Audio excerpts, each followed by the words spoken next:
Stylish star Allu Arjun latest movie teaser వచ్చేసింది.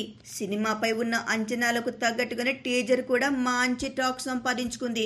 అయితే Pawan fans కు బన్నీకి మధ్య వైరం దెబ్బకు ఈ టీజర్ తొలి 5 గంటలు ఇలా గంటకు ఒక చెత్త రికార్డు క్రియేట్ చేస్తోంది. ఈ టీజర్ రిలీజ్ అయిన తొలి గంటలోనే రికార్డు స్థాయిలో డిస్లైక్స్ రావడం మొదలుపెట్టాయి. ఇప్పుడు టాక్ ఆఫ్ ది టౌన్ ఇదే అయ్యింది.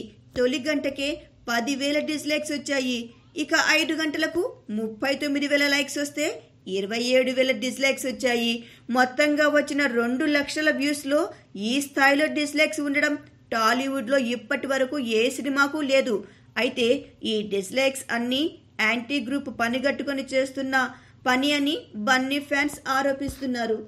అటు పవన్ ఫ్యాన్స్ కూడా దువ్వాడ జగన్నాథం టీజర్స్ కు డిస్లైక్స్ కొట్టండి బ్రదర్ అని పనిగట్టుకుని మరి సోషల్ మీడియాలో ప్రచారం చేస్తున్నారు. ఇక సినిమాలో బన్నీ చేసిన పాత్ర ఒక కమ్యూనిటీకి సంబంధించింది కాబట్టి కొందరు నచ్చగా డిస్లైక్ చేస్తుంటే కొందరు మాత్రం చెప్పను బ్రదర్ అంటూ డిస్లైక్ కొట్టేస్తున్నారు.